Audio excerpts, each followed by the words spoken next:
Welcome to the Daily Gospel of John. Today we're taking a brief look at verses 24 through 29, John 20. Now Thomas, called Didymus, one of the 12, was not with the disciples when Jesus came. So the other disciples told him, "We have seen the Lord."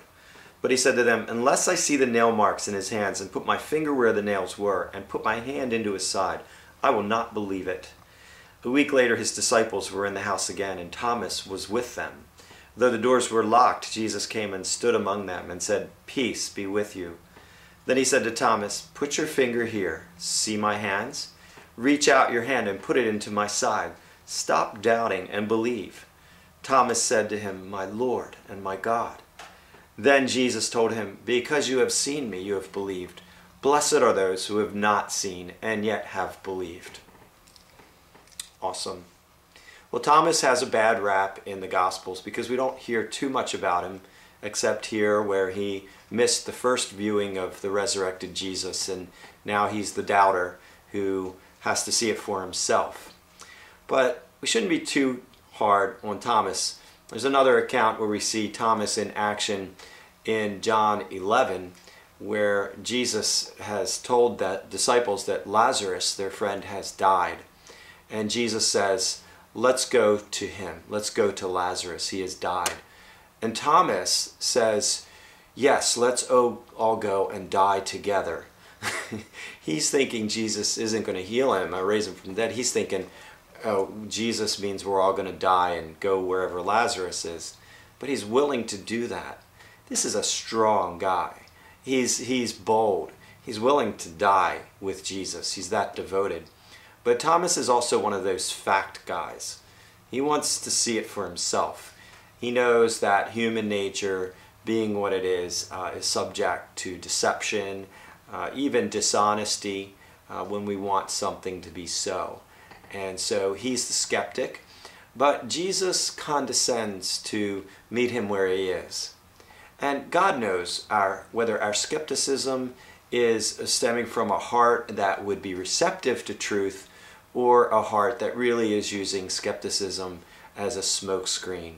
Some people will ask endless questions, skeptical about everything about God and the Bible, and they would be that way forever, because bottom line is they really don't want there to be a God. They do not want to bow the knee to God, and were they to see the risen Christ himself, they would reject him and run from him because they don't want anything to do with God.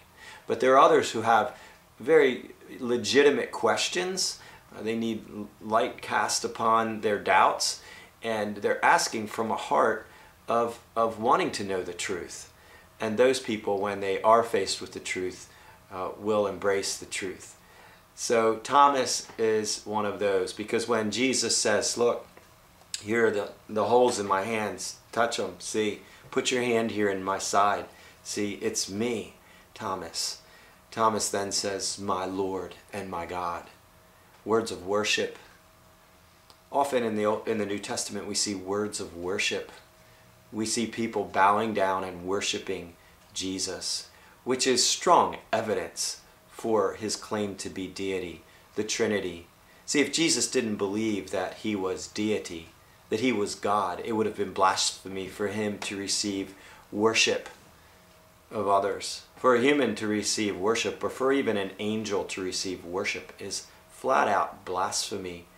All glory and worship is due to God, and yet Jesus receives it himself, claiming then to be God. One other thought is that Jesus said, "Blessed are those whose eyes have not seen, yet they have believed." And that would be you and I. We've not seen the risen Christ, and yet we know that we know in our heart of hearts that it's true. We've been persuaded by the gospel, by the Holy Spirit within, by the facts of the resurrection, by the prophecies in the Old Testament, by all the combined evidence and the witness of the Holy Spirit within us, that we know that we've heard the voice of Jesus Christ calling to us, the Good Shepherd, and we know it's real, and we say yes. And we turn and we bow before him. And he says, "Blessed are you if you have done that," without even seeing.